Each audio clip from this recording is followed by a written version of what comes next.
muy bonita, creo. La verdad es que moderar una sesión así con tres cracks para hablar de casos de éxito, pues es genial, ¿no?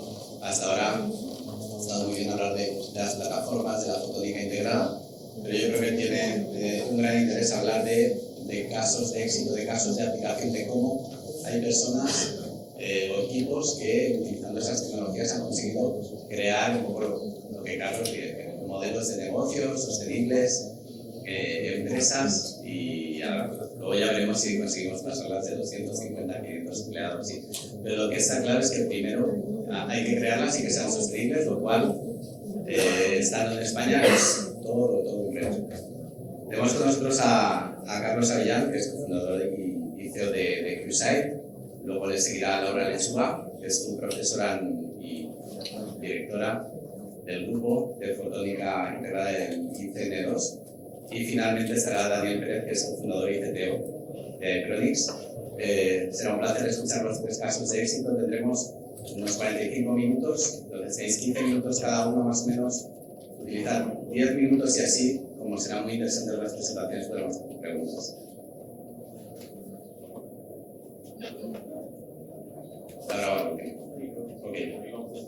Entonces, Carlos, David y pues muchas gracias a todos y empezamos con Carlos Avellán.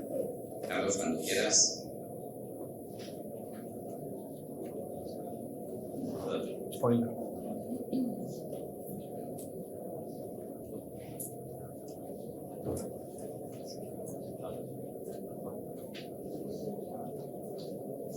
Buenas tardes a todos. Es en castellano, entiendo, ¿sí? Encantado de estar aquí otra vez en Valencia. Siempre muy bonito volver y contar la historia con muchos amigos, gente con la que llevamos trabajando 10 años.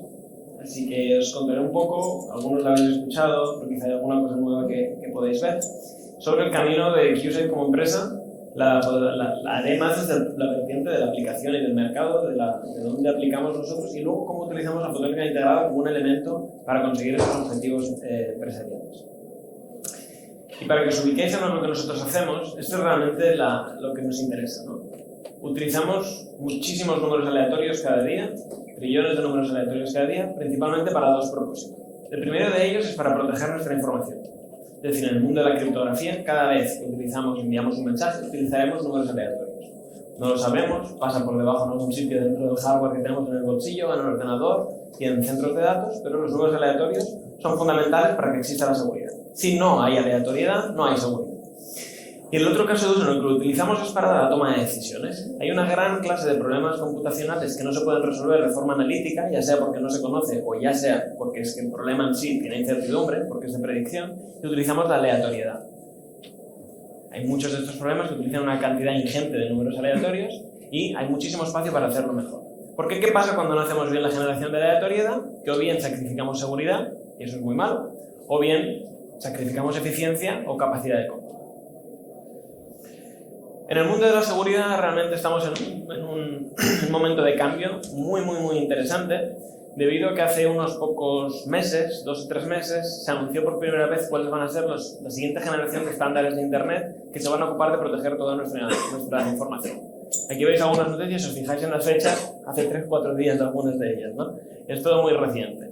La Casa Blanca está poniendo muchísima presión a infraestructura crítica, defensa e inteligencia en Estados Unidos para empezar la migración y no dilatarlo más. McKinsey sacó un reporte muy interesante hace unos días donde dice que la industria de la criptografía está totalmente underinvested desde el punto de vista de que desde un punto de vista de cibercrimen tenemos 2 trillones de coste anual en cibercrimen, pero solo se invierten 150 billones al año. Quiere decir, o lo que ellos hacen el claim es que hay una oportunidad de crecer hasta por 10 la industria de la ciberseguridad de forma global. Y luego algunos más específicos como el World Economic Forum o Deloitte que explican esta transición y qué soluciones hay a nuestro alcance, ¿no? Desde la generación de números aleatorios cuánticos, la criptografía cuántica o la criptografía postcuántica.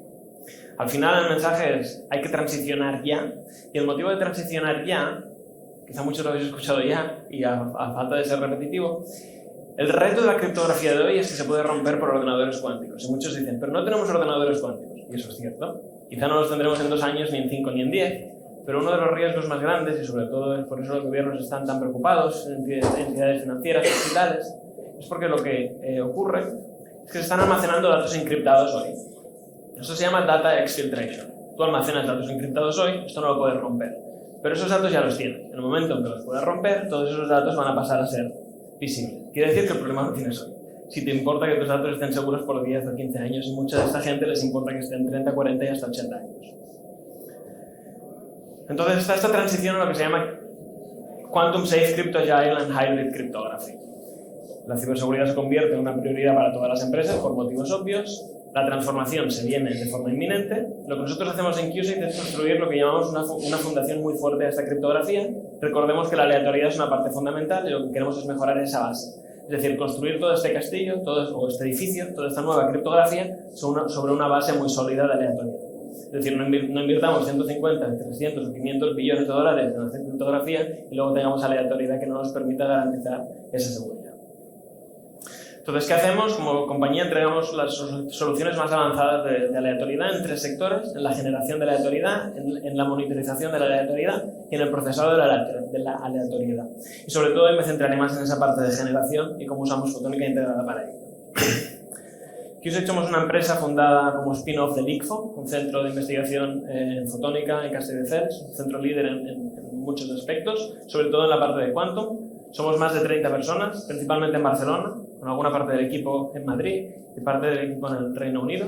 Llevamos 10 años en esta transición. ¿Cómo lo hacemos? Podéis ver ahí una foto de uno de los chips que fabricamos. Nosotros tenemos una tecnología de generación de números aleatorios que consigue 3 cosas que son muy importantes y que juntas no se consiguen de forma sencilla. La primera es la velocidad. Podemos generar bits aleatorios a tasas de gigabit por segundo. La segunda es este concepto de calidad medible, ¿vale? Y este es uno que enfatizamos muchísimo y es prácticamente la característica que más nos diferencia. Generar aleatoriedad es un problema de hardware, lo tienes que hacer con hardware. El software no te permite generar esa impredecibilidad. ¿Qué pasa? Que hoy lo típico es, tengo mi chip, el que sea, o mi ruido electrónico, genero aleatoriedad. Bien, eso está muy bien y te lo pueden caracterizar en proceso, pero cuando tú lo integras y lo estás operando por un año, eso sigue funcionando bien. Si no lo mides, el hardware se puede degradar, la calidad se puede perder. ¿Qué está pasando? Nadie lo mide. Eso es un riesgo muy importante. Nuestros chips permiten medir la calidad, ¿vale? Calidad medible. Y la tercera es la escalabilidad. Nosotros desde el inicio de esta compañía teníamos esta visión de que es un problema grande que afecta a lo que llamamos el Data Infrastructure Market, la infraestructura, desde servers a routers, a hardware security modules, firewalls, toda esa infraestructura, pero incluso a nivel de electrónica de consumo, desde gateways, automoción o incluso teléfonos móviles o laptops. Y siempre tuvimos la escalabilidad en mente. Así que nos pusimos a diseñar, fabricar y escalar un chip. Este es uno de los resultados, un chip de unos pocos milímetros cuadrados que permite generar gigabits por segundo en un área muy pequeña. Es decir, la densidad de aleatoriedad por área es la más alta del mundo hoy en día. Y la podemos producir a nivel doble. Los productos que tenemos en el mercado hoy son estos chips, que principalmente los utilizamos para construir nuestros propios módulos para un primer mercado de más altas prestaciones y nicho, con 2 vertientes. La tecnología FMC, que ha enseñado Iño antes una foto. Esto está diseñado para sistemas de altas prestaciones basados en FPGAs, con una interfaz estandarizada que es la FMC. Una versión de 400 megabits por segundo ya en el mercado desde hace un par de años, y vamos a comercializar una de más velocidad el año que viene a partir de marzo. La PCI Express, que es básicamente una interfaz PCI estandarizada, totalmente estándar, muy fácil de integrar en sistemas Linux. Y aquí una lista de algunos de los clientes. Uno de los últimos empresas con las que hemos anunciado que estamos trabajando es Juniper, uno de los fabricantes más grandes de equipo de networking, que con también funcionalidades de seguridad dentro de sus equipos.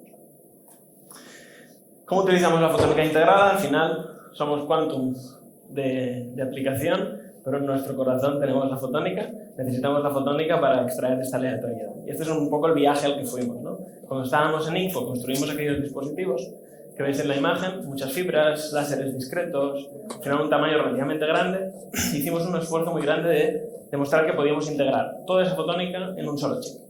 Y lo conseguimos, lo hicimos. Demostramos que podíamos fabricar 1, 2, 3, 4 chips y que no se rompieran, porque si no, no podíamos medir el resto y publicar el artículo. Pero lo conseguimos, ¿no? Y demostramos que funcionaba. Me gustaría destacar que aquellos dispositivos, aquella tecnología que hicimos en 2015, combinaba 2 cosas importantes: la velocidad de lo que hacemos y de nuestra tecnología patentada, y la capacidad de medir la calidad. Pues esos dispositivos, parecido a ese, se utilizaron por un grupo de investigación, por varios, uno de ellos, el de Anton Zeilinger, en Viena, que este año le han dado el premio Nobel. Uno de los experimentos que salen listados, que era la demostración de los Loop-Conf-Frequent Tests, utilizaron aquellos dispositivos y estamos muy orgullosos de haber contribuido una pequeña pizca de todo aquel camino, ¿no? Y estamos muy contentos de coger todo eso y llevarlo a productos, y llevarlo a clientes. El resultado de ese chip, que en 2016 era una demostración en un laboratorio, es ese pequeño chip que veis ahí en medio, el QN100, y lo que nos permite a nosotros es reducir el tamaño de nuestras soluciones, incrementar la velocidad, porque estos chips tienen una performance muy buena comparado con la parte discreta, y tener mucho más control de nuestra producción. Es decir, todo este assembly de fibras, alineamiento, todo eso nos lo quitamos de encima.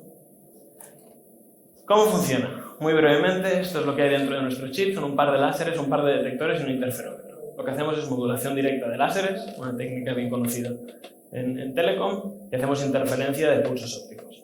La interferencia de fase aleatoria, después del interferómetro se convierte en amplitudes aleatorias, y simplemente lo que hacemos es tomar muestras y digitalizar. Y esto lo podemos hacer muy, muy rápido. ¿Por qué? Porque esta industria lleva ya décadas invirtiendo en cómo hacer láseres rápidos para Telecom, y nosotros podemos aprovechar todo ese conocimiento y industrialización ya en el mercado, ¿no? Hemos escuchado que indium phosphide es una de las tecnologías más escaladas y que más se ha utilizado. Bueno, pues por eso también podemos producir lo que producimos a la escala a la que lo hacemos, con una inversión relativamente pequeña en comparación con lo que se ha tenido que hacer en el pasado. Allí veis unos cuantos de los chips en un gel pack, una de las últimas rondas de wafers que hemos fabricado, y la performance que tenemos de estos chips es muy, muy, muy buena. No se ve muy bien, pero ahí hay un gráfico de interferencia de pulsos ópticos. Para que os hagáis una idea, es 100 o 1000 veces mejor de lo que conseguimos en aquellos experimentos que eran State of the Art en 2016. La visibilidad, es decir, que la señal vaya desde un tope hasta un cero, quiere decir que hay una interferencia muy buena. Eso quiere decir que estamos extrayendo señal realmente donde creemos que la estamos extrayendo. Y aquí abajo lo que pintamos es, en esa línea vertical, la distribución de probabilidad. Y tiene esta forma curiosa, que algunos se creen que es Batman o el gorro de Batman, pero en realidad es una distribución de probabilidad arcsine, que es exactamente lo que sale cuando estás teniendo difusión de fase y por lo tanto ruido cuántico. Muchos habéis visto esta parte. Algo que hemos llevado trabajando durante mucho tiempo es escalar el proceso, escalar los costes, al final reducir lo que nos cuesta poner un chip en un producto y enviarlo a un cliente. Y ahora ya estamos haciendo procesado de data processing a nivel de oblea, con wafer level testing, una imagen de la izquierda, esto es la potencia óptica de todos los láseres medidos en los detectores, a nivel de sistema. Es como un test de sistema, pero en wafer. Los resultados son muy buenos. Lo que antes nos llevaba un mes, ahora nos lleva una hora de procesar, y eso es fantástico. Y una parte muy importante, y se ha mencionado también, que es la parte de empaquetado. Es decir, está muy bien fabricar chips fotónicos, pero los tienes que empaquetar para ponerlos en una placa, y los tienes que interconectar con el resto. Suele ser uno de los bottlenecks, pero nuestro chip tiene una ventaja muy importante, que si os habéis fijado tiene láseres y tiene detectores. ¿Qué quiere decir? Que nosotros no traemos luz de fuera, ni sacamos luz del chip, es decir, no necesitamos fibras. Utilizamos packaging que es totalmente estandarizado en microelectrónica, y eso nos facilita muchísimo las cosas. Hay dos chips, uno más grande y uno más pequeño. El más grande es el primero que hicimos, de 8x8, el que tenemos ahora es de 5x5, y es un proceso que tenemos ahora ya estandarizado y metemos dentro de nuestros propios módulos y empezamos a integrar con clientes. Casos de uso de esta tecnología, como os decía, randomness matters, and matters a lot, especialmente para criptografía. Esto es uno de los dentro de la colaboración que tenemos con Juniper, ¿no? Estamos analizando qué pasa con la generación de entropía cuando te pones en un entorno real. Lo que tú necesitas es generar a nivel de hardware aleatoriedad para generar claves criptográficas, que es los que se ven aquí en el primer esquema, y luego derivar esas claves. ¿Y esa entropía de dónde sale? Pues en los mejores sistemas tienes un chip dedicado, pero hay muchísimos sistemas hoy en día desplegados en la infraestructura que cogen ruido, pobrecillos, de donde pueden, ¿no? Y lo que te acaba resultando es cosas como la que encuentras en este segundo gráfico. Esto es un servidor estandarizado en un public cloud, de los que tú coges, levantas y dices, voy a montar mi aplicación. Eso es un gráfico de correlación de la entropía que se genera en el sistema. ¿Qué vemos ahí? Es una escala logarítmica. En la línea verde es lo que implicaría que no hay correlaciones. Y si son números aleatorios, quiere decir que no deben tener correlaciones. Se ven correlaciones. Serán más o menos fuertes, pero hay correlaciones en el sistema, lo cual no es ideal. Pero una de las cosas más complicadas es que coleccionar suficientes datos como para incluso poder ver que hay problemas te lleva 6 días. ¿Vale? 6 días de data collection porque el sistema es muy, muy lento. En cambio, cuando utilizamos QSight, de nuevo, pensar que es escala logarítmica, es decir, todo lo que esté por debajo de la línea verde es bueno, ¿vale? Esa línea verde nos determina que la calidad y esos efectos estadísticos ya no están, es decir, que a nivel de la aleatoriedad es bueno, y nos lleva un par de segundos hacer lo mismo, con el mismo tamaño de datos. ¿Eso qué te permite? Que incluso si no necesitas tanta velocidad para tu aplicación, tienes una capacidad de monitorización brutal y puedes detectar de forma muchísimo más rápida que algo no ha ido bien. Y que algo no haya ido bien, no nos olvidemos que afecta a que toda la criptografía que estás construyendo y enviando, los datos de tus clientes y de toda la aplicación, puede estar comprometida.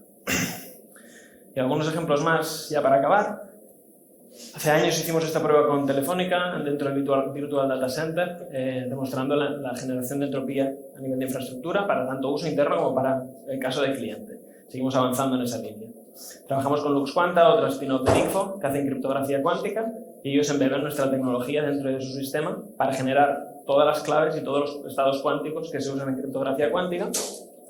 Y el último ejemplo, que este es el que se sale de la criptografía, es trabajamos con CaixaBank para demostrar la aplicación de entorno financiero. Lo que vimos con ellos es que podíamos acelerar hasta 10 veces todo su workload. Eso no quiere decir solo la parte de aleatoriedad, es decir, todo el cálculo de riesgo, de value at risk y de pricing. Y no sale ahí, pero con 20 veces menos energía. ¿Vale? Y eso era una parte muy relevante de lo que conseguimos con ellos, con muchísimos casos de uso que se derivan de ahí. Así que simplemente como mensajes, recordar esta parte, porque esto nos va a afectar a todos seguro en la próxima década. Va a cambiar toda la criptografía que estamos usando y eso nos va a afectar en algún momento u otro como empresa o como individuo. Es decir, this is coming. Y ha empezado ya. Las tecnologías cuánticas están en prime time y la fotónica ya no está lista para poder contribuir a esta transición, que será brutal en la próxima década. Para nosotros, la fotónica integrada nos permite reducir el tamaño y el coste de nuestros productos muchísimo.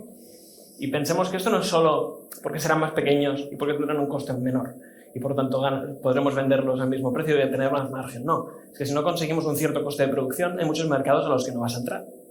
Porque no puedes entrar en un coche o un teléfono móvil con una solución de unos cientos o miles de euros, ¿no? No va a pasar. Pero en cambio en otros sectores como espacio, defensa o data center, esos costes no son tan críticos. Es decir, escalar, por una parte, es tener mejores resultados en mercados donde el precio o el coste o el tamaño no es crítico, pero entrar en nuevos mercados, y eso es clave.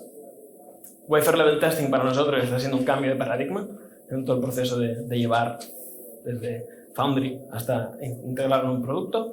Y nosotros estamos trabajando para eso, trabajando con gente que hace criptografía para integrarnos con ellos y mejorar su capacidad de generar entropía, y con gente que hace randomized workloads para mejorar su eficiencia computacional y capacidad computacional. Así que si os pertocan alguna de estas partes, ya sea en el proceso de fabricación o de fotónica, y podamos trabajar juntos ahí, o como aplicación, tanto en criptografía como en computación, estaré encantados en el coffee break, en la comida, donde sea, de hablar con vosotros y vosotras. Muchas gracias.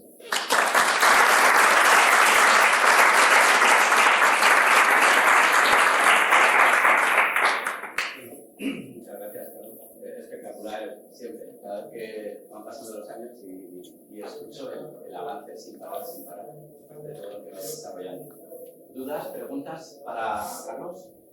Adelante, Ernesto. ¿Qué tal? Soy Ernesto de Fotonesco. Distribuimos obleas de silicio, de fosfato y además de procesos semiconductores. Quería saber de cara a los estándares, si la industria se está teniendo estándares a nivel de la generación de tanto de equipos como para todo lo que se llama. Los estándares de transición a esta parte de Quantum Safe Cryptography afectan sobre todo a la parte de algoritmia y de protocolos, ¿vale? Es decir, tú vas a tener hoy, usas algoritmos RSA y esos algoritmos no se van a poder utilizar, ya no los vas a poder poner en nuevos productos, vas a tener que hacer otros. Desde un punto de vista de fabricación de chips, no afecta directamente ese estándar, pero sí que es verdad que ese hardware tiene que ser capaz de darle a ese software lo que necesita. ¿A qué me refiero? A que algunos de estos algoritmos, esto quizás para la gente más de CMOS y de electrónica, van a necesitar muchísima más performance, son más power hungry, tienen que hacer muchas más operaciones. Eso es un problema, tienes que hacer chips o correrlos en equipo que es más capaz. Y desde un punto de vista de aleatoriedad, se cree que más o menos se va a necesitar entre 100 y 1000 veces más aleatoriedad de la que se necesita en criptografía convencional, ¿no? Hay un estudio en Estados Unidos que dice eso, entre 100 y 1000 veces más. ¿Qué quiere decir? Que si hoy ya tienes un producto que casi que no te permite generar para lo que estás haciendo hoy, pues el problema va a ser entre 100 y 1000 veces peor en esos nuevos, en ese camino. ¿Qué quiere decir? Que si eres un fabricante de equipos, servidores, firewalls, que va a correr código, va a encriptar información, te interesa tener ese hardware dentro de tu equipo. Pero son otros estándares los que aplican a cada uno de ellos. En generación de aleatoriedad hay los dedicados. ¿Alguna pregunta más? Bueno, soy de Psicológica. Me ha llamado la atención porque haces mucho hincapié, por eso dices, en el caso de comparar la calidad de tu generación de números. Sé que el NIST tiene una sucesión infinita de números aleatorios. Eso lo llaman, eso es la calidad de ahora, o la calidad de la semana que viene, o la calidad de dentro de 15 días. Una de las partes muy importantes para nosotros es que históricamente la manera en que la gente ha testeado la aleatoriedad, es decir, genérame una secuencia, da igual tan larga como quieras, 1 gigabit, yo cojo esta secuencia, le paso unos test estadísticos, y si esos test estadísticos del NIST o de otros pasan, es que tu secuencia es buena. Y eso está fundamentalmente mal. Porque esa secuencia, si la vuelvo a pasar el mismo test, va a volver a pasar o va a volver a fallar exactamente igual, porque el test va a correr igual y la secuencia es la misma. En criptografía, estas propiedades de la aleatoriedad son importantes, pero te importa que sean únicos, es decir, que los tengas tú y no los tenga nadie más. Cuando hablamos de testear la calidad, en un contexto criptográfico, y el NIST hizo un amendment específico en su estándar de, hey, cuidado, que como se ha estado haciendo ahora no sirve para criptografía, te puede servir para otros entornos, pero no para criptografía, porque la generación de aleatoriedad es un problema de hardware, tienes que testear el hardware. Y nosotros lo que hacemos es verificar que de lo que sale del chip es un proceso de difusión de fase con una distribución de probabilidad adecuada, que si cambias una cosa, cambia como debería pasar, y verificar que el hardware está haciendo lo que toca. La asunción es, como el hardware está haciendo lo que toca y está descrito por leyes de la física cuántica, el resultado es fundamentalmente impredecible. Y después, ese es nuestro check de calidad, hacemos todos los tests. Eso es lo que nos referimos con test de calidad. Es ir a testear el dispositivo, el DAI, donde se genera la entropía y verificar que está haciendo lo que toca. No sé si os respondió a la pregunta.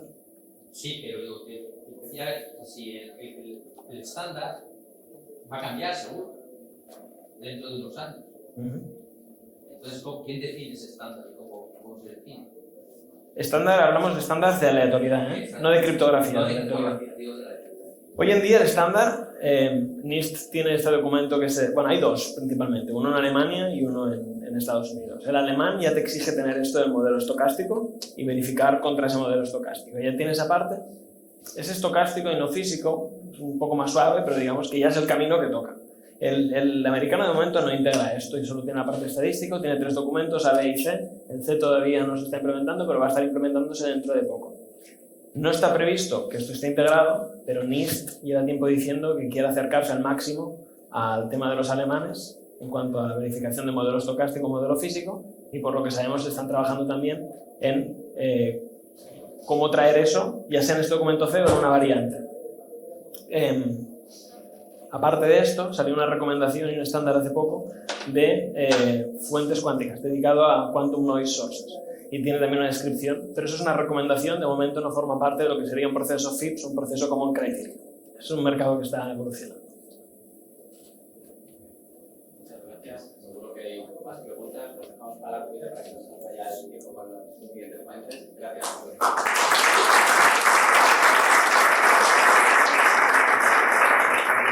Vamos ahora con Daniel, la siguiente presentación. Daniel Pérez, que es CTO de iTronics.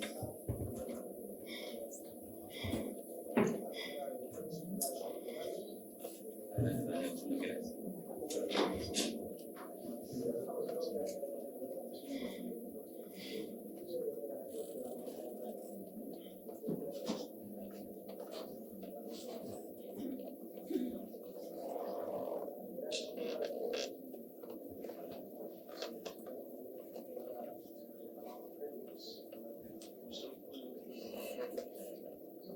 La buena noticia es que después de este bloque viene la comida.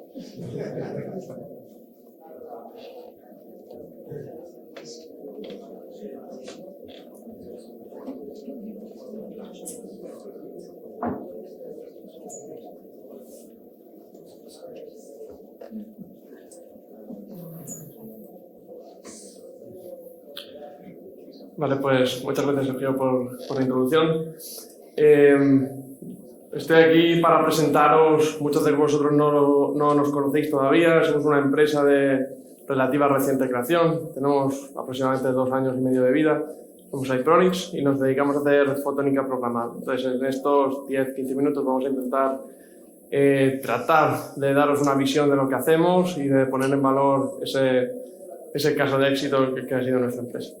Bueno, en primer lugar, empezar probablemente tocando base. Todo el mundo conoce lo que supuso la revolución de los circuitos electrónicos a partir de los 60, 70 y todo lo que vino con la electrónica programable. Nadie duda del impacto que ha tenido dicha tecnología y de que justamente el hecho de añadir programabilidad, flexibilidad, versatilidad ha sido uno de los grandes motores de dicha tecnología. Esta mañana también se comentaba por parte de la audiencia qué pasa con esos sistemas fotónicos que estamos desarrollando en cuanto a la flexibilidad, la adaptabilidad. Hablábamos de estándares, esos estándares que pueden cambiar de hoy para mañana. Si mis ciclos de desarrollo fotónicos todavía a día de hoy implican años, 1 año, 2 años, muchos meses de diseño, fabricación, encapsulado, creación de algoritmos, software, capas de control electrónicas, validación. Algo ha salido mal, tenemos que empezar de nuevo. ¿Cómo casa eso realmente con las perspectivas y la evolución de una tecnología como la fotónica, ¿no?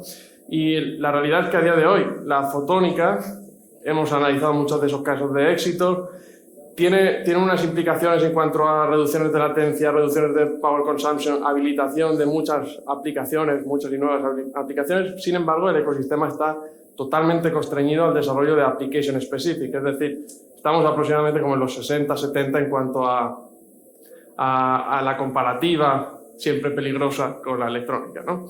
Nosotros desde iPronics lo que hemos hecho ha sido crear ese concepto de fotónica programable, esa adaptabilidad a un dispositivo que pueda tener múltiples propósitos. Con múltiples propósitos nos referimos a nadie duda de las aplicaciones que hemos visto en desarrollos, por ejemplo, que combinan señales de microondas, radiofrecuencia con fotónica para conseguir nuevas aplicaciones, también denominada microwave photonics en inglés, la creación de sistemas para la transmisión de señales, la creación de sistemas para el procesado de estas mismas señales, ya sean filtros, data centers. Sin embargo, a día de hoy, y repito, todo sigue el dogma del Application Specific Purpose, es decir, una única aplicación, un único dispositivo, todos los diseños para una aplicación, todo el ecosistema asociado a esa aplicación se va haciendo más y más personalizado, ¿no? Entonces tenemos estas aplicaciones nuevas, 5G, 6G, algunas de las que habéis mencionado esta mañana en la revisión de fotónica, todas estas al final van a ir evolucionando. Y el problema es que a pesar de tener la fotónica con nosotros, los ciclos de desarrollo todavía no acompañan, los riesgos todavía no acompañan, las barreras de entrada para muchas de estas startups, incluso centros de investigación, no acompañan. ¿Quién tiene $500,000 de euros para financiarse una multi-project wafer run con determinadas foundries o una dedicated run? ¿Quién tiene ese dinero para costearse esos procesos de encapsulados que, malas noticias, no son todavía estándares? No hay agentes en el ecosistema que estén poniendo esa solución de forma inmediata y accesible para muchas de las startups, ¿no? Entonces, nosotros creemos que la fotónica programable puede venir aquí a echar una mano, ¿no? En concreto, nuestra solución es un hardware multipropósito que puede reconfigurarse, el software que viene con él para permitir reducir esa barrera de entrada en cuanto al conocimiento necesario para trabajar, para disfrutar y para explotar lo que es la fotónica integrada, y ahí es donde están las claves. Simplemente para cubrir con brevedad lo que es el progreso que hemos hecho en iPronics, ha sido ir de esos conceptos iniciales iniciados en el Photonics Research Labs, muchísimo trabajo de investigación para dar una base sólida a lo que es a día de hoy iPronics. Estamos hablando de conceptos a nivel de componentes, a nivel de arquitecturas, primero esos circuitos reconfigurables, pero también a nivel de software. Esas primeras capas de software que permitían programar un circuito fotónico, que suena algo fácil, no lo es. Y suena algo trivial y existente y tampoco lo es.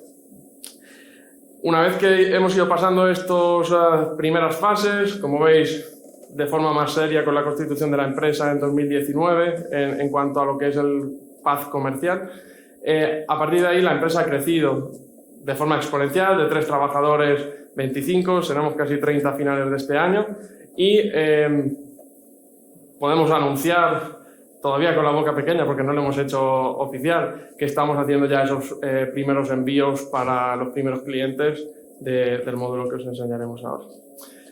Por introducir muy brevemente lo que es la tecnología, como decía, es una plataforma totalmente hardware en la cual podemos programar lo que es el circuito integral, el que veis esa malla hexagonal, la podemos programar, cada una de estas unidades lógicas, podríais asimilarlo a un transistor fotónico, en este caso estamos hablando de un elemento analógico, no digital, y programando esa unidad primitiva podemos conseguir, gracias a la colaboración entre componentes, esas funcionalidades más complejas. En este caso concreto estamos ilustrando filtros ópticos, pero también podríamos utilizar este mallado para interconectar diferentes dispositivos que tenemos también integrados en el circuito.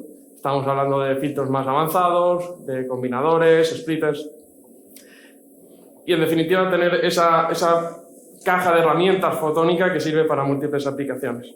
Pero eso no es nada si no tienes un software encima para controlarlo. Entonces, desde Ipronics hemos estado invirtiendo gran parte de nuestros recursos en crear esa infraestructura, una infraestructura software que a gente que no esté tan iniciado en la fotónica, a gente que no tenga una carrera en física, en telecomunicaciones, un doctorado, y solamente quiera interconectar 2 puertos ópticos directamente con una línea de código, diga, quiero un optical interconnect entre este puerto y este puerto, y el sistema analice todos esos caminos y todas las posibilidades y te lo dé. Lo mismo si alguien quiere filtros, especifica solamente las características del filtro y el propio sistema autoconfigura todo el sistema fotónico para darte ese filtro. Un beam splitter, por ejemplo, esta mañana se comentaba una aplicación para optical LiDAR. Integrando ese hardware y este software, hemos creado este primer producto. Todavía estamos en esa primera versión. Aquí Carlos ha explicado, por ejemplo, la evolución de ese dispositivo, cómo han ido miniaturizándolo. Nosotros todavía estamos un poquito más lejos. Tenemos un rack en el cual incluimos todos los componentes. La parte graciosa, la parte fotónica, ocupa 10 milímetros por 30 milímetros. Y tenemos ahí un rack grande de ordenador de 19 pulgadas con todo lo demás, power supplies, microelectrónica, etcétera, etcétera. Pero en definitiva tenemos una cantidad bastante grande, teniendo en cuenta que la comparativa es 0, en cuanto a diferentes funcionalidades que podemos integrar. Tenemos la posibilidad de crear diferentes patrones de circuitos y topologías de circuitos, diferentes diseños, optical interconnects, beam splitters, una matriz totalmente configurable de switch óptico y integrando también moduladores de alta velocidad y fotodetectores de alta velocidad. Podríamos ahora mismo preguntarnos, vale, entonces decía que estábamos en los 60, 70 en cuanto a esa revolución de programabilidad en la electrónica y en la fotónica respectivamente. ¿Dónde estamos ahora mismo? Pues si hacemos una comparativa breve, a ver si me hace esto.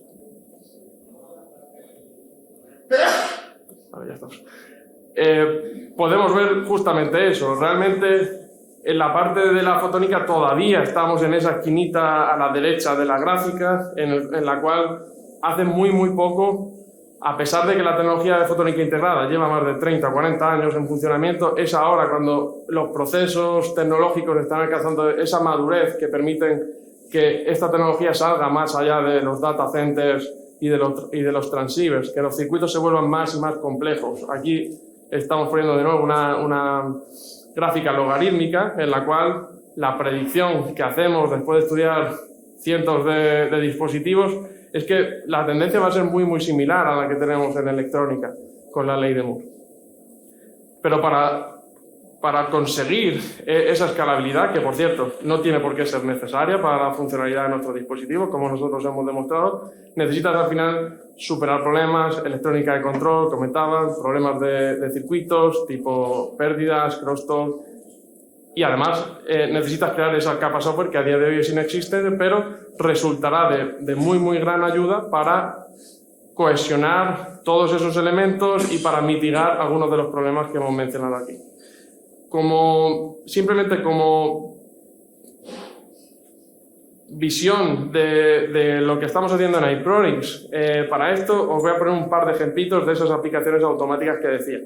Por ejemplo, para programar una malla, de las que hemos enseñado antes, un interconnect simple, hace un año habíamos creado, y estábamos muy orgullosos de haber creado el software que permite configurar cada elemento de uno en uno. Ahí veis un ejemplo de introducción por parte de un usuario de voy a controlar este elemento, el 0, el 6, el 10, el 21, este lo voy a poner en estado cross, este en bar, voy a ir guiando la luz por aquí, y funcionaba, y estábamos muy orgullosos. Sin embargo, era poco práctico. A día de hoy ya hemos pegado el salto, tenemos muchísima más comodidad en cuanto a la experiencia de usuario, simplemente aportando de dónde vengo y a dónde voy. El propio software te analiza más de 600 alternativas en menos de un segundo, y con analizar me refiero a bebe de esos datos, él conoce cómo está el sistema en cuanto a pérdidas, en cuanto a crosstalk, en cuanto a consumo de potencia, y te encuentra el mejor camino en menos de un segundo, y esto es genial para usuarios que no tienen ese background en fotónica. Esto mismo lo podemos llevar a otro nivel con el caso de los filtros. Aquí veis un ejemplo de filtro óptico medido en nuestro equipo directamente. Conseguimos programar circuitos convencionales como interferómetros de tipo Mach-Zehnder que tienen múltiples aplicaciones. En este caso es un filtro con un determinado FSR. Demostramos que somos capaces de sintonizar la amplitud y la fase en cualquier zona del circuito con una precisión muy grande, una estabilidad muy grande, sin afectar a otras prestaciones. Por ejemplo, aquí veis cómo se sintoniza el filtro sin tener ninguna penalty con respecto al extinction rate del propio filtro. Aquí una imagen en la cual un filtro un poquito más complejo que de los que ahora les asociamos al circuito principal se reconfigura para programar diferentes anchos de banda, y estos son semiautomáticos. Tenemos una opción que es más automática, en la cual vamos a ver enseguida cómo el circuito empieza de forma totalmente aleatoria, y tenemos algoritmos, esa capa software que va a permitir reconfigurar el sistema, la parte hexagonal que veis a la izquierda, de forma automática para hacer justamente la prestación que ha pedido el usuario. En este caso concreto es un ecualizador de canal de tipo V. Visto eso, ¿qué aplicaciones, cuál es el alcance al cual que pretendemos llegar con la tecnología de fotónica programable?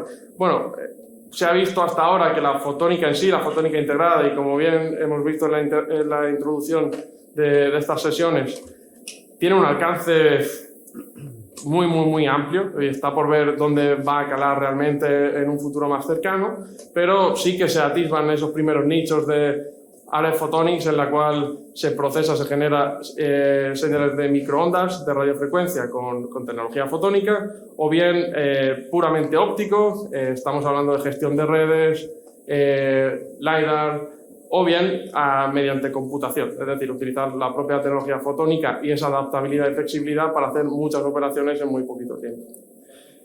Y con esto concluimos, que no tenemos mucho más tiempo, simplemente resaltando cuáles son las ventajas de la fotónica programable que destacamos nosotros. Ese desarrollo que a día de hoy se hacen en meses o en años. Nosotros tenemos ya demostraciones que permiten ver cómo se pueden bajar drásticamente un 90%. Hemos visto gente en alguno de los trainings que ofrecemos en iPronix que no tenía conocimientos de fotónica programarse sus propios subsistemas en un training de 3 días. Eso en comparación con irse a todo el ecosistema actual, eso es por lo menos una alternativa que no viene a sustituir en ningún caso, viene a colaborar, a complementar, pero pensamos que es muy interesante. También en cuanto a costes, al final es tener un único dispositivo que sirve para muchísimas cosas y el beneficio económico que supone eso para empresas pequeñas, para centros de investigación y para empresas más grandes también. Muchas gracias.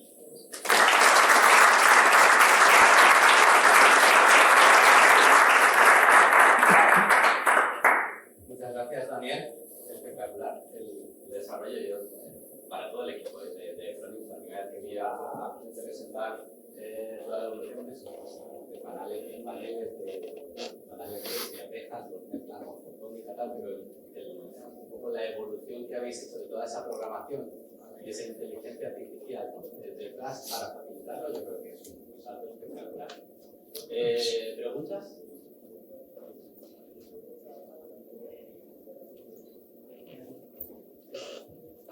Viendo, por ejemplo, lo que ha comentado Carlos antes, ¿no?, de su producto, el desarrollo, miniaturización, adaptación, customización. ¿Veis vosotros el desarrollo de esta FPGA como un producto final o un producto de transición para las empresas? Vale, buena pregunta, David. Nosotros, obviamente, la versión 1 del producto que tenemos aquí está más cerca de lo primero que de lo segundo.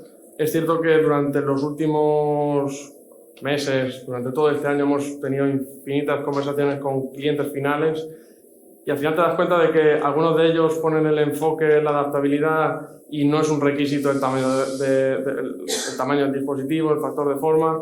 Otros sí, para ellos es: puedo vivir con estas pérdidas, puedo vivir con este consumo de potencia, pero necesito que me lo integres en esta cajita pequeña, ¿no? Entonces, desde Itronix, lo que es el producto final como concepto, no el que acabo de enseñar aquí, pretende ser un producto final. Al final, las FPGAs, muchas de ellas son para prototipado, otras de ellas son para integración directa en producto. De hecho, nosotros incluso parte del producto lleva alguna FPGA, ¿no? Y es un propio producto per se. Entonces, creo que vamos a intentar cubrir ese amplio espectro de productos. Primero, obviamente, con las limitaciones que tenemos de tamaños, cubriremos esos prototipados, aunque hay clientes que lo pueden asumir perfectamente, pero tenemos un roadmap bastante sólido en miniaturizar el resto del sistema. Al final no tiene sentido que tengas un chip fotónico muy pequeñito y que todo lo demás sea electrónica, ¿no? La electrónica a día de hoy, en su estado del arte, permite esa miniaturización. No debería haber ningún bloqueo en esa parte.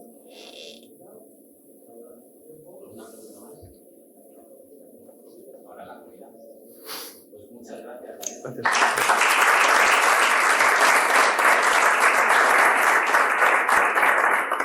Bueno, hemos tenido dos ejemplos muy bonitos de chips fotónicos y yo creo que vamos a terminar con uno precioso también. Para que veáis un poco lo que decía esta mañana, que realmente hay gran talento en cómo convertir, cómo utilizar la fotónica. Una aplicación muy bonita. Laura Lechuga del ICN2 nos presentará la próxima generación de diagnóstico médico con TICS.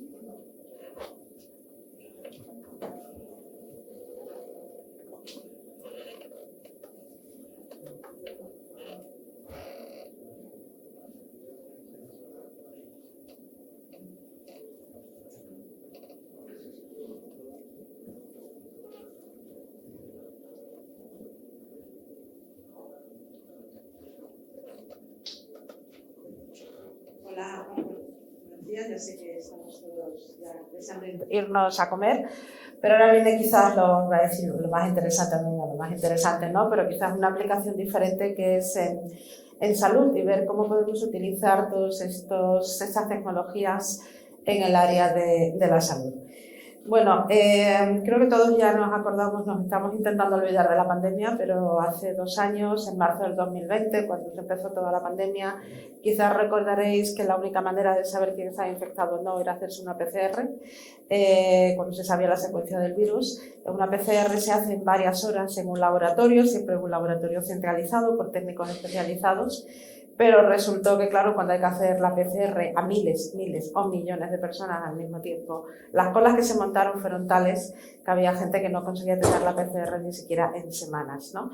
Y todo esto se debe a que el diagnóstico clínico prácticamente está centralizado en laboratorios, es un negocio, evidentemente, como se pueden imaginar, pues muy suculento. Y esto es lo que nos pasa, es decir, que realmente todo está centralizado. De hecho, sabemos que en Europa casi 1 millón de personas no pudieron ser diagnosticadas de cáncer y murieron porque no pudieron ir pues ni siquiera al hospital, ni siquiera a un centro de atención primaria ni a su médico de cabecera, todo estaba colapsado, ¿no? Y hay muchos otros casos de récord históricos en el 2020 de muertes por la misma causa, diagnóstico centralizado, pero cuando hay tal colapso por una pandemia, nadie teníamos acceso a este diagnóstico, a pesar de que tenemos unas técnicas excelentes. El diagnóstico clínico que tenemos a día de hoy, especialmente en el mundo nuestro mundo, el mundo industrializado, pues es excelente. Pero ¿qué pasa? Que todo este diagnóstico, de nuevo, es centralizado, significa que necesita mucho tiempo, mucho volumen de muestra. Todavía vamos al médico, todavía cuando nos hacen los análisis nos sacan cuántos tubos de sangre, ¿no? Estos mililitros y mililitros de sangre, a pesar de que ya sabemos que se hace un diagnóstico a nivel de gota, y sin embargo todavía estamos así, ¿no? En el siglo XXI. Bueno, imagínense si hay que hacerse ya un TAP o hay que hacerse una colonoscopia, bueno, etcétera, etcétera, etcétera, ¿no? Y eso nosotros que lo tenemos todo, pero esto evidentemente no sucede en países del tercer mundo, en países en vías de desarrollo. Así que quizás el diagnóstico clínico, y sobre todo después de lo que ha pasado en la pandemia, ¿no?, pues está muy focalizado en ver cómo conseguimos hacer estos dispositivos portátiles que realmente te permitan hacer ese análisis en cualquier lugar, en el momento en que se necesite, ¿no? Que un médico, por ejemplo, lo pueda hacer incluso a pie de cama del enfermo. Esto es algo que, por ejemplo, en las unidades de cuidados intensivos lo que les gustaría, porque mientras toman las muestras y los mandan a los laboratorios, por ejemplo, de microbiología, pueden pasar horas, días, y las posibilidades de que ese paciente muera pues son muy grandes. Así que lo que vemos es como principal objetivo es diagnóstico a nivel de gotas.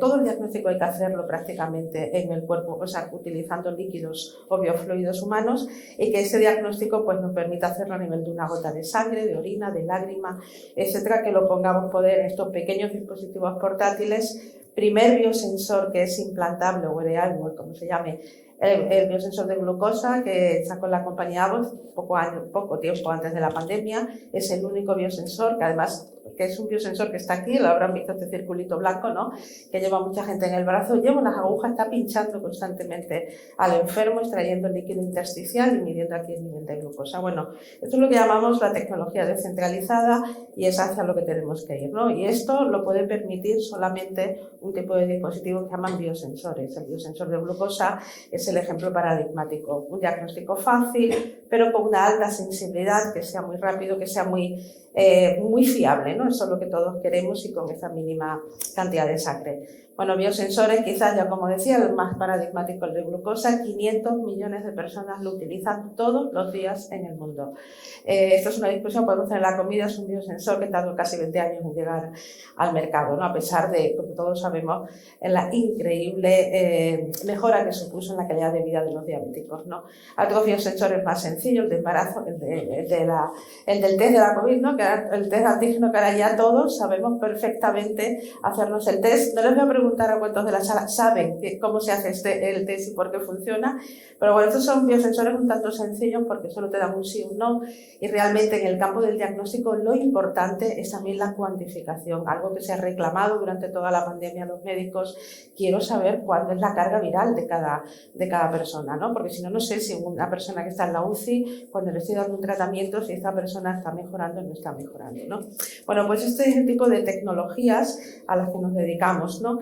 Viendo un poco el mercado, ¿no? Está claro que el mercado, todos pensamos siempre en salud, ¿no? Porque a todos nos importa la salud, todos queremos estar sanos, y quizás el mercado de la salud pues es el más grande que hay, y además serían dispositivos que no solo se pueden utilizar evidentemente en hospitales y en urgencias, sino en las ambulancias, en todos estos entornos, pueblos pequeñísimos donde tienen clínicas rurales, pero también incluso en la farmacia.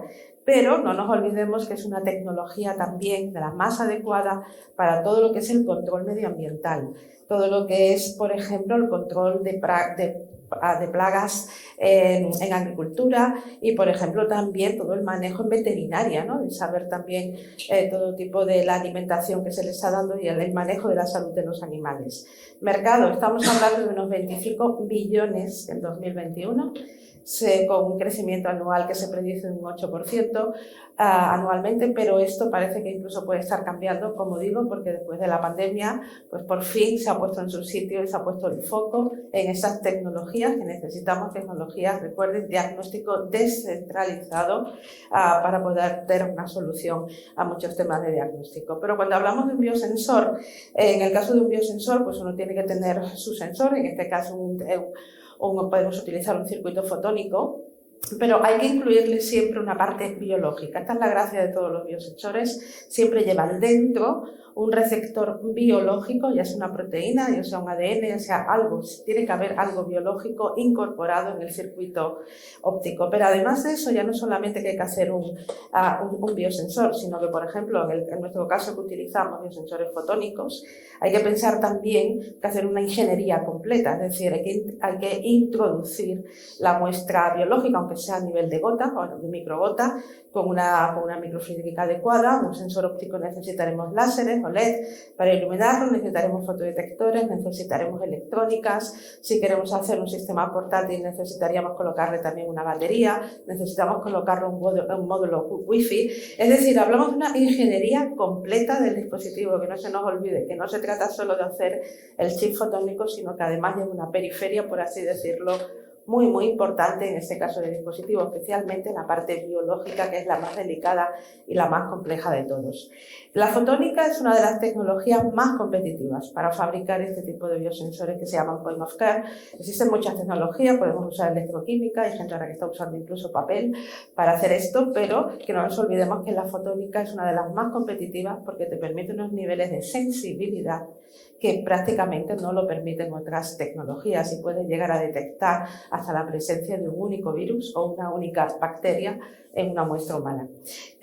Nosotros pues, nos dedicamos a hacer este tipo de biosensores con chip sensores basados en nanofotónica, ¿no? Incluimos estos sensores y luego pues hay que hacer también, como decía, toda la ingeniería. Tenemos como dos grandes líneas de trabajo. Una parte llevamos a cabo biosensores con circuitos plasmónicos, en este caso se utiliza oro con diferentes configuraciones, diferentes formas de cómo fabricamos todas estas nanoestructuras y toda esta nanofotónica. Y luego tenemos otra gran línea en la cual utilizamos pues, dispositivos interferométricos en guías de ondas, en Photonic Integrated Circuits, que se fabrican en la Sala Blanca del CNM de Barcelona, ¿no? Y bueno, pues aquí ven un poco algunos de nuestros desarrollos y ven también los límites de detección. Esto es un término un poco más químico. En el caso de plasmónica llegamos al nanomolar, picomolar, pero en el caso de utilizar fotónica integrada ya se puede llegar incluso a niveles femtomolar. Aquí hablamos de llegar directamente, o sea, coges una muestra, la mides, no se amplifica, no se utilizan marcadores fluorescentes, nada, a pelo, pongo la muestra, mido y llegamos a estos niveles increíbles de sensibilidad. Y bueno, lo que se dedica a mi grupo pues es intentar hacer todo el circuito completo, ¿no?, de diseño, de montaje de todos los equipos y conseguir estas plataformas para poder salir incluso y llevarlos y validarlos en hospitales o en cualquier lugar que se necesite. Aquí enseño un poquito más de detalle, ya sé que no tengo mucho tiempo, pues cómo se fabrica la tecnología que se fabrica en el CNM en Barcelona, pues cómo además integramos con una microfluidica polimérica, cómo resolvemos los problemas de acoplamiento de la luz. Estamos hablando de circuitos nanofotónicos, las guías de ondas tienen 3 micras de anchura, pero tienen tan solo un RIP, un rebaje, una altura de tan solo 2 nanómetros. O sea, con esto conseguimos unas sensibilidades increíbles, una tecnología interferométrica donde hacemos interferir 2 modos de la luz dentro de la guía. Bueno, por supuesto hacemos también pues, todo lo que es el optical, el readout óptico, el procesado de la señal y lo más importante, como hacemos el desarrollo completo del cartridge, incluida la parte biológica, y tenemos también pues, algunas técnicas de una vez que está todo el cartridge con toda la parte biológica y química, cómo hacemos el empaquetado, el secado, porque claro, esto hay que utilizarlo, imagínense, en cualquier lugar, en cualquier momento, con lo cual diferentes temperaturas, diferentes ambientes, diferentes humedades, y las moléculas, parte biológica, proteínas, DNA, lo que llevemos, pues evidentemente son partes que tienen que estar, por así decirlo, vivas y tienen que mantener la actividad. Algunos ejemplos para que vean las capacidades que podemos tener. Pues bueno, a lo largo de los años hemos desarrollado numerosas aplicaciones en todo tipo de aplicaciones, de aplicaciones clínicas, pero también estamos muy focalizados en todo lo que es el medio ambiente y hemos demostrado cómo la tecnología también se puede utilizar para el control de pesticidas, en control de presencia de toxinas, y últimamente estamos muy focalizados en todo lo que son enfermedades infecciosas.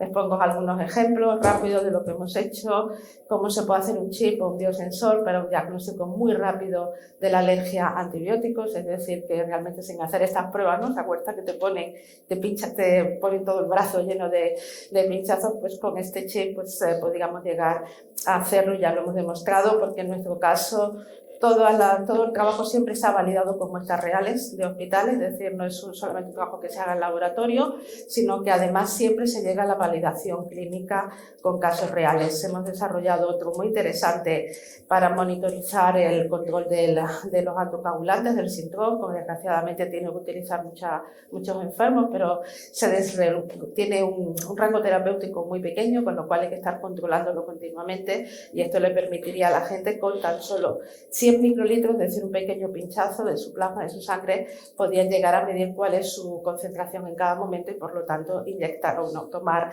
la dosis correspondiente, ¿no? Porque todo puede venir regulado por una aplicación en el móvil. Eso es parecido a lo que sucede con la diabetes, ¿no? Te pinchas y ya sabes lo que tienes y sabes lo que tienes que tomar.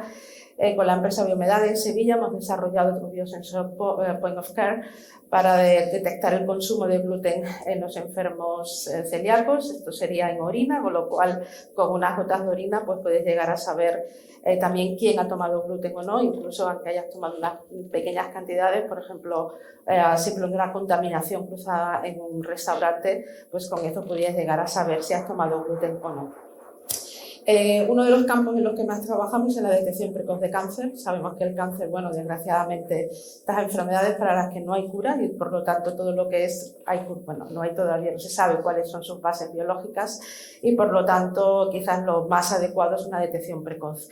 Y nosotros nos dedicamos a proporcionar estas herramientas para la detección precoz de cáncer, por ejemplo, la detección precoz de cáncer de colon, donde podemos ver la presencia de unas primeras proteínas que empiezan a circular en nuestra sangre como consecuencia de las primeras células cancerosas que se originan en los pólipos, en el recto, y entonces estas primeras células emiten unos antígenos, nuestro sistema inmune se pone en marcha, crea unos autoanticuerpos para destruirlo, y bueno, si estos autoanticuerpos, estas proteínas circulan en sangre, quiere decir que alguien está comenzando un proceso de cáncer, y esto tiene lugar en el mismo momento que empiezan las primeras células cancerosas. Estamos hablando de procesos que hasta que empiezan 3 y 4 años antes de que el cáncer se pueda diagnosticar en el hospital con una colonoscopia. Y bueno, con eso ya tenemos bastantes resultados, nos quedan todavía evidentemente muchísimos más análisis, pero podría llegar a ser un test en el cual podías hacer con una gota de sangre sin evitar las colonoscopias en el futuro. Llevamos a cabo también una nueva línea en la cual lo que miramos son cómo las primeras células, cuando se empiezan a volver cancerosas, empiezan, por así decirlo, la comunicación entre ellas cambia, todo cambia en lo que se llama el Regulation Pathway, y podemos ver este tipo de biomarcadores que se llaman epigenéticos y cómo son estos pequeños cambios. De nuevo, es cuando todo está comenzando, en el comienzo de un cáncer, y somos capaces pues, de ver la presencia de estos microRNA, por ejemplo, pequeñas moléculas que secretan las células en estos procesos que se desregulan y que empiezan a funcionar mal debido precisamente a esta presencia. Ya hemos visto tanto en cáncer de pulmón como en cáncer de vejiga, como midiendo, por ejemplo, en el caso de cáncer de vejiga, podemos llegar a medir la presencia de estas pequeñas moléculas de microRNA a nivel de 20 attomolar directamente, y podemos estratificar pacientes sanos y enfermos simplemente tomando 150 microlitros de su orina, midiéndolos en el sensor y viendo en este caso a quién se le ha incrementado, ¿no?, este microRNA o no, y podemos entonces estratificar a los pacientes. De hecho, otra de las líneas que tenemos puestas en marcha es precisamente cómo podemos utilizar este tipo de tecnología de tal manera que no solamente hagas un diagnóstico del cáncer muy precoz, sino que además queremos proporcionar otro biosensor que te permite estudiar también cuáles serían las principales células del propio paciente que podríamos emplear como una terapia, como una inmunoterapia, ¿no?, que a día de hoy son las famosas T-cells, que quizás lo habrán escuchado en las noticias, pero es compleja, son terapias muy complejas, hay que autoaislarla del paciente, ver cuáles son las más específicas, y nosotros tenemos la idea, empezamos a hacerlo ahora, de usar estos biosensores para seleccionar cuáles son estas células, para ver cuáles son las que tienen mayor actividad y poder proporcionarle al mismo paciente sus propias células como terapia como inmunoterapia frente al cáncer. Bueno, y por último, ya no sé si voy bien de tiempo, Pascual me está mirando así, no sé. Bueno, y por último, comentar que quizás una de las principales líneas de trabajo, no solo nuestras, sino que se están ahora impulsando en todo el mundo, es el diagnóstico de enfermedades infecciosas. Enfermedades infecciosas provocadas por virus o bacterias, ya conocemos la pandemia, no se la voy a volver a contar, pero lo que sí es cierto es que tenemos otra pandemia silenciosa, que ya veníamos años anunciando que esto estaba pasando, que es la infección por bacterias resistentes. Las bacterias a día de hoy están siendo resistentes prácticamente a todos los antibióticos que tenemos en el mundo. Ya empieza a haber muchos casos de personas que están muriendo en los hospitales porque la infección que tienen es resistente a cualquier tratamiento antibiótico. Las predicciones son que para 2050 cada 3 segundos va a morir una persona en el mundo debido a estas infecciones multiresistentes. Así que uno de los principales problemas con estas infecciones es la detección precoz.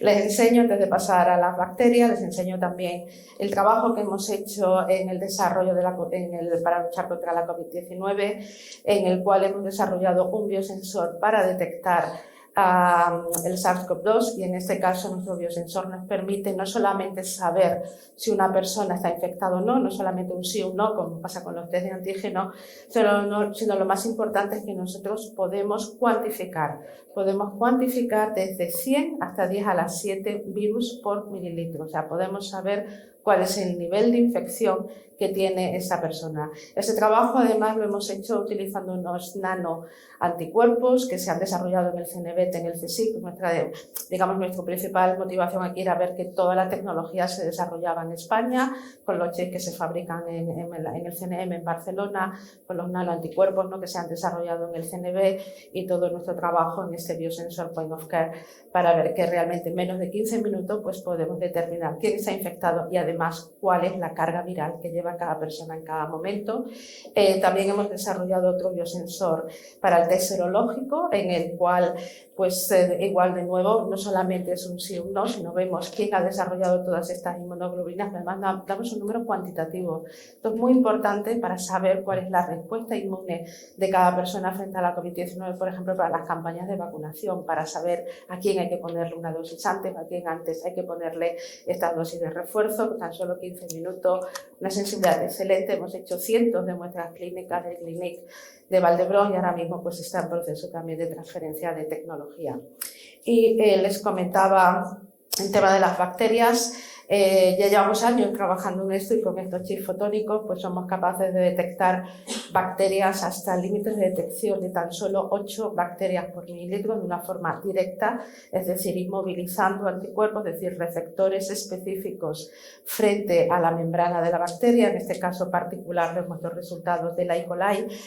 coli, que se han medido además en el líquido ascítico de pacientes de Valdebrón que padecen una infección cirrótica. Y bueno, hemos desarrollado también, esto fue en colaboración con ITFO y con otros partners europeos, pues otro tipo de biosensor en el cual con tan solo 10 microlitros del plasma de los pacientes de la unidad de cuidados intensivos pues podemos estratificar quiénes están sanos o quiénes han entrado ya en sepsis. En el caso de estos pacientes de la unidad de cuidados intensivos es necesario llevar estas muestras a los laboratorios de microbiología y se puede tardar casi un día o 2 o más en saber si están entrando en sepsis, y nosotros en menos de 30 minutos, 10 microlitros a pie de cama podría ser posible hacer este análisis. Y de hecho, bueno, pues esto es quizás el futuro de que se está viendo debido a esta pandemia silenciosa de las infecciones, es intentar usar este tipo de point of care, o sea, este tipo de basado sobre todo en fotónica de silicio, en la cual podemos pasar de lo que se está haciendo a día de hoy en un laboratorio centralizado a un biosensor, en el cual vemos como 3 campos, o sea, 3 biosensores en paralelo, en el cual uno identificas el patógeno, identificas la bacteria, otro te sirve para identificar cuál es su perfil antimicrobiano, es decir, a a qué bacteria es resistente y a cuál no. Y una vez que sabes cuál es el antibiótico que le tienes que dar, es importante también hacer el control de la concentración de ese antibiótico en la sangre del paciente, porque cada paciente responde de una manera diferente y lo que quieren tener en las unidades de cuidados intensivos es un control continuo de cómo está interaccionando este antibiótico y cuándo hay que parar el tratamiento, cuándo hay que seguir con él. Entonces, bueno, pues estamos trabajando en un proyecto financiado por el Next Generation, en el cual pues vamos a intentar pues dar este tipo de 3 biosensores para poder hacer este monitoreo en todos los pacientes en las unidades de cuidados intensivos. Bueno, si voy bien de tiempo, seguro que sí, ¿no? Sí, más o menos. Ya para acabar, bueno, pues solamente creo que está claro que necesitamos este tipo de tecnologías de point of care, sobre todo utilizando tecnología fotónica de silicio, sobre todo por el alto nivel de sensibilidad que se puede conseguir con esta tecnología y que, bueno, pues será algo que evidentemente hay que tener en cuenta para el futuro, ¿no? Y esto es lo que nos espera, el diagnóstico de la medicina del futuro, totalmente conectada con ese tipo de dispositivos, bien en casa, bien en la farmacia, bien en tu médico de cabecera o de familia y en los hospitales, que te permita hacerlo en cualquier lugar, en cualquier momento.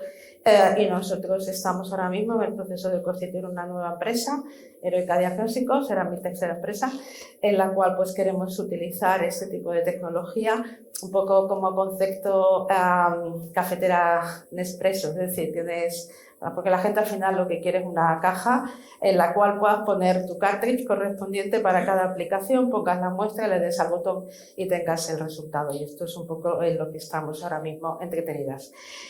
Nada, bueno, dar las gracias a mi grupo, un grupo muy multidisciplinar, evidentemente, con físicos, químicos, ingenieros, biotecnólogos, etcétera, que trabajamos juntos, bueno, para hacer posible pues este tipo de tecnologías y sobre todo demostración de sus aplicaciones.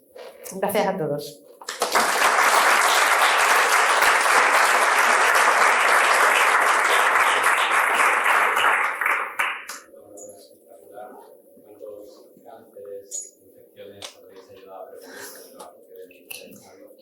Esa detección temprana espectacular.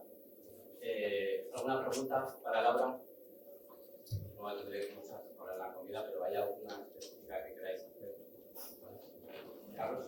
Claro que se lo conoce todo, me va a preguntar. No, hay una cosa que me ha tocado porque creo que no le ha dado la importancia que merece. Habéis conseguido, por decirlo, empaquetar el sensor con la parte biológica. Sí, sí.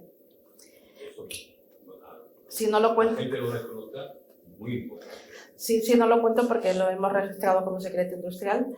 De hecho, sí, por eso no lo cuento. Sí. De hecho, la persona que lo ha desarrollado, un par de personas, por ejemplo, una de ellas en la tesis, pues nos ha permitido siquiera que se ponga en la tesis, pero sí es una de las partes más importantes, una de las partes quizás más complejas, porque tú tienes una parte biológica que además está anclada a una superficie, o sea, no puedes secarlo aquello, o sea, esto no está seco, ¿eh? O sea, esto porque si lo secas puedes estropear las proteínas, no es como, a ver, tú puedes mandar un material liofilizado, ¿no? Como sucede en muchos casos, pero esto está anclado y en unas posiciones muy específicas dentro de estos circuitos fotónicos y sí, lo hemos conseguido.